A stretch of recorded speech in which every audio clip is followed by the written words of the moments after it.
আসসালামু আলাইকুম। আজ আমরা কোলোনোস্কোপি সম্পর্কে বিস্তারিত আলোচনা করব ইনশাআল্লাহ। নিয়মিত চিকিৎসা বিষয়ক ভিডিও পেতে আমাদের চ্যানেলটি সাবস্ক্রাইব করে বেল আইকনটি প্রেস করে দিন, যাতে পরবর্তী ভিডিওগুলির নোটিফিকেশন সহজে আপনার কাছে পৌঁছে দিতে পারি।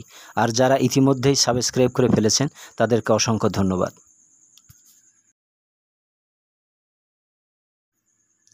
কোলোনোস্কোপি কী? কোলোনোস্কোপি হলো একটি মেডিকেল পদ্ধতি যেখানে একটি নমনীয় আলোকযুক্ত টিউব ব্যবহার করে কোলন বা বৃহদন্ত্র এবং মলদ্বারের ভিতরে পরীক্ষা করা হয়। এটি চিকিৎসকদের কোলন ক্যান্সার, পলিপ, প্রদাহ এবং অন্যান্য সমস্যা নির্ণয় করতে সাহায্য করে। সংক্ষেপে, কোলোনোস্কোপি একটি গুরুত্বপূর্ণ রোগ নির্ণয় এবং স্ক্রিনিং পদ্ধতি যা কোলন এবং মলদ্বারের স্বাস্থ্য সুরক্ষায় সহায়ক। কোলোনোস্কোপি কেন করানো হয়? এই পদ্ধতির মাধ্যমে পলিপ অপসারণ, বায়োপসি বা পরীক্ষার জন্য টিস্যু সংগ্রহ করা এবং অন্যান্য চিকিৎসা করা যেতে পারে।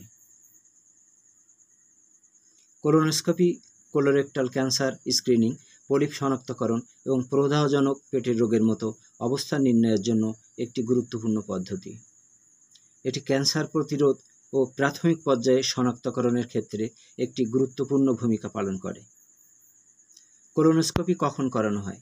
দেহের ওজন কমে যাওয়া, পায়ুপথে রক্তপাত, পেটে চাকা বা দলা দেখা দেয়া, কোষ্ঠকাঠিন্য বা ঘন ঘন পাতলা পায়খানা, দীর্ঘমেয়াদী রক্তমিশ্রিত আমাশয়, মলদ্বারের ভেতরে ব্যথা, প্রদাহ, আয়রন ডেফিসিয়েন্সি অ্যানিমিয়া ইত্যাদি লক্ষণ দেখা দিলে একজন চিকিৎসক প্রয়োজন বিশেষে কোলোনোস্কোপি করার পরামর্শ দিয়ে থাকেন।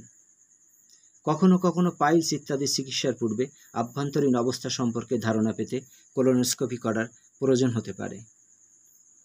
তবে বয়স 50-এর অধিক হলে চিকিৎসকের পরামর্শ অনুযায়ী কোলোনোস্কোপি পরীক্ষার মাধ্যমে নিজের স্বাস্থ্য সম্পর্কে ধারণা নেওয়া ভালো।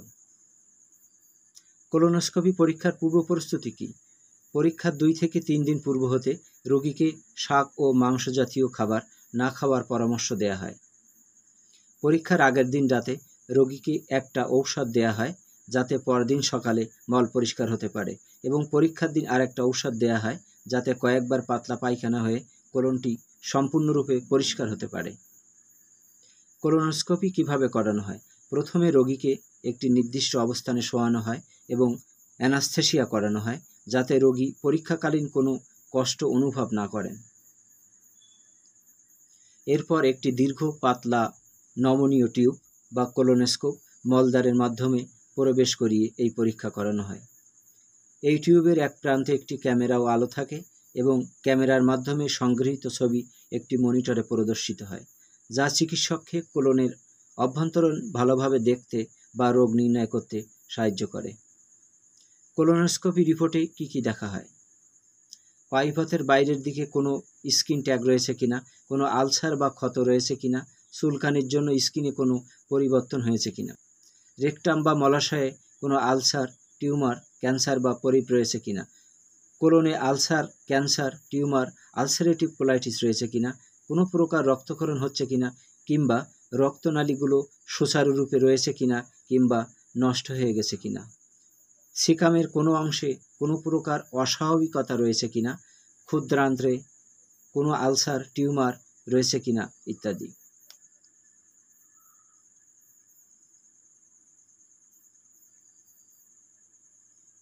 কোলোনোস্কোপির জটিলতা কী? সাধারণত দক্ষ হাতে পরীক্ষা সম্পন্ন হলে বিশেষ কোনো জটিলতা দেখা যায় না। কিছু কিছু ক্ষেত্রে পেট ব্যথা, পেট ফাঁপা, মলদ্বারে ব্যথা বা রক্তপাত ইত্যাদি উপসর্গ দেখা দিতে পারে, এবং অতি সামান্য কিছু ক্ষেত্রে নাড়ি ছিদ্র হওয়ার ঝুঁকি থাকতে পারে। আজ এ পর্যন্তই। সকলের প্রতি শুভকামনা।